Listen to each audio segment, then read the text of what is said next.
If you're pondering the idea of becoming a Chelsea fan, you have to be ready for the ups, the downs, the false feeling of power in the transfer window, the moments when you're the best club in the world, the moments when you're the most embarrassing club in the world, the moments when you're struggling, the moments when you somehow click.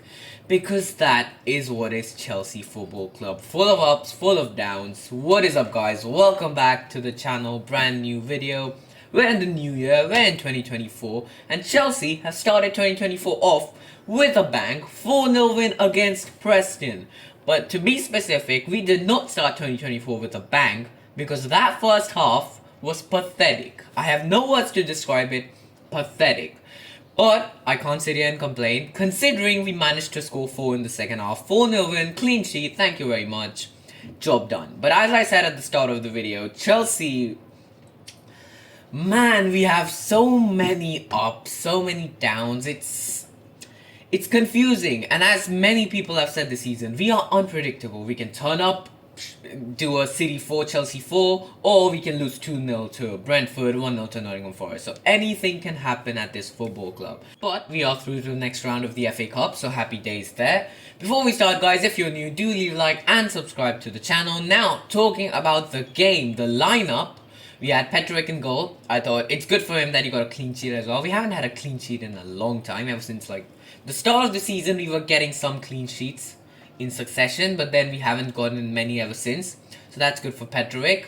Our defense was a weird lineup, you know. Gilchrist at right back, which was fine because that's what he played in as a substitute for the last 2 games. Disasi, Colville as the centre backs. I was shaky on that one, and we'll come to that in a bit. Disasi Colville played horrible today. Left back was Gusto as always, and then midfield was as always Enzo and Caicedo. Palmer number 10, Sterling, Mudryk and Broy up top because of course Jackson has departed for the AFCON. Now, player by player analysis. First off, as we know, it was just bland. There was nothing. There really was just nothing going on. The only chance we had was that pass from Enzo to Palmer. He chips it over the keeper, just goes beside the post. That could have been 1-0, but it is what it is. Palmer misses 1v1. And apart from that, there was nothing really. And the few chances Preston got, Colville and Disasi were getting destroyed by the Preston attackers. I remember Colville got nutmegged and like completely beaten and destroyed. He was... I mean, they embarrassed him. They basically embarrassed Colville at Stamford Bridge. There's nothing more to say. Same with Disasi. Some of the clearances were so dodgy. His overall play. Disasi did not have a good game either. Gilchrist did pretty good. There were chances where the wingers of Preston had more pace than him, but he still managed to recover, still managed to get those blocks in. So that's really good from Alfie Gilchrist. Got his debut, did a fantastic job. Happy days. Moving on, Gusto, of course, had a good game as always. Gusto is really starting to prove himself, you know. He had a slow start to the season, but now he's really doing good, bringing a new sense of dynamism to the attack. So that's a good thing. Reece James really has some competition, I'm not gonna lie. I know it sounds crazy, but he is not guaranteed to walk into the starting 11 anymore. If he gets injured one more time, I think Gusto is Chelsea's starting right back.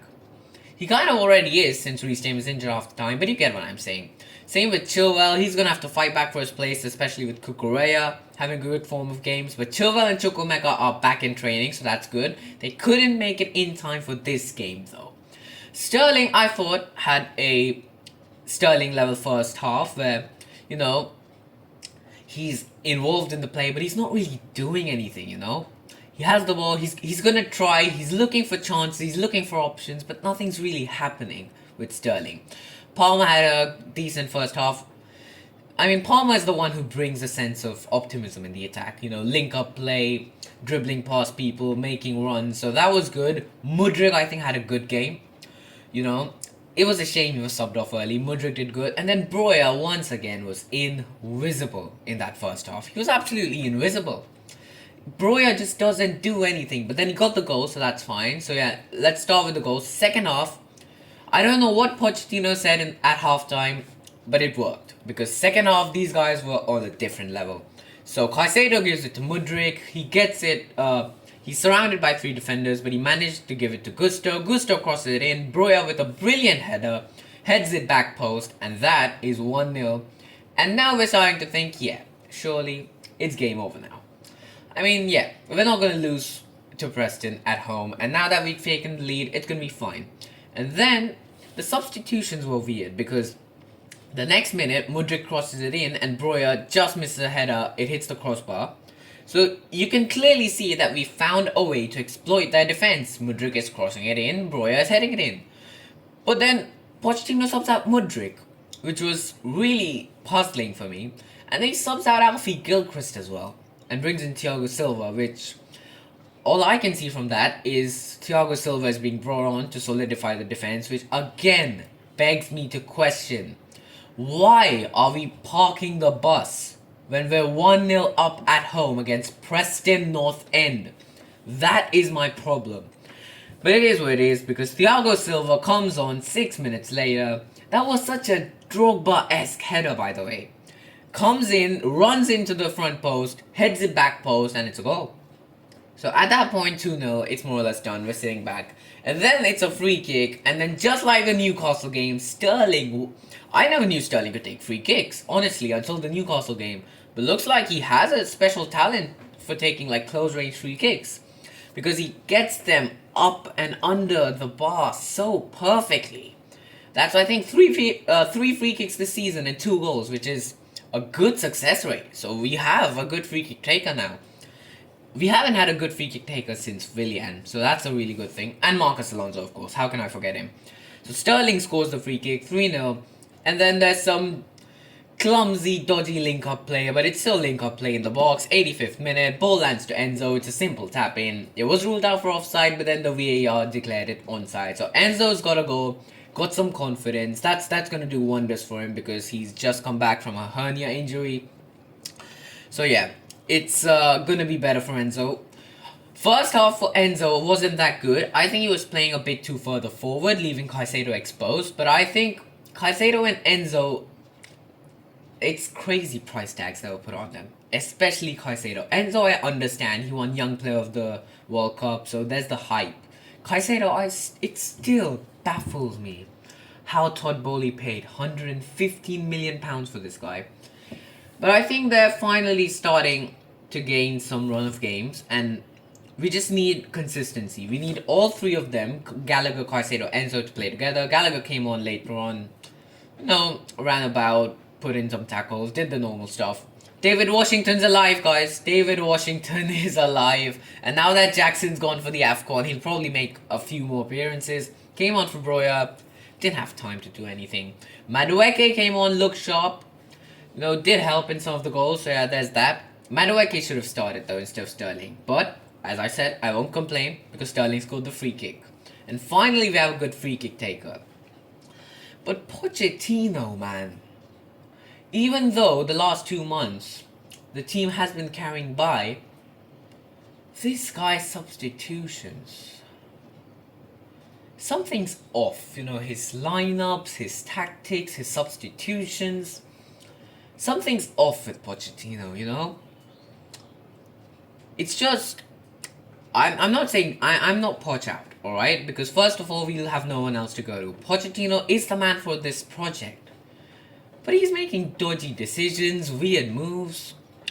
What's he doing, So yeah, that's all I wanted to say about Poch, because he better get his act under together. In pre-season, his lineups were spot on, the system was spot on, but then ever since day 1 of the season, the lineups have been weird, players out of position always. I know it's been injuries and he can't help with that, but still, Of course, Maatsen did not feature because Maatsen is probably never going to play for Chelsea again. He's off to Dortmund. David Datro Fofana, in other news, has been recalled and he's going to be sent out on loan to Sevilla, which is interesting. And in other Chelsea news, Timo Werner. Our man Timo Werner is back in London. And no, it's like he's actually moving to a London club. He's moving to Tottenham on loan. 6 months till the end of the season. His reception at Stamford Bridge is going to be pathetic. Even though we all loved him when he was at Chelsea, I think considering what he was brought in to do and the meme he became, yeah, he's gonna be booed a lot, I think, at Stamford Bridge. It's in February, I think, Chelsea Tottenham, but it's most likely gonna be rescheduled if we reach the Carabao Cup final, because that's what's next, guys. Middlesbrough Carabao Cup semi-final, first leg on Tuesday. But I won't be making a match review on that one because I am not gonna be uploading long videos for like 2 months now. So yeah, really sorry for that. I won't be uploading for a long time, but just watch my old videos in the meantime. And before we end, guys, I want to thank each and every one of you, because I now have 1,000 subscribers. We've been on this from day one. It's taken 3 years, but we've finally achieved the target. Thank you to everyone who's watched, subscribed, left a like. And if you haven't, subscribe, because what are you waiting for? And that's it for this video, guys. If you enjoyed, do leave a like and subscribe to the channel. I'll see you for the next one, guys. Have a good day. Goodbye.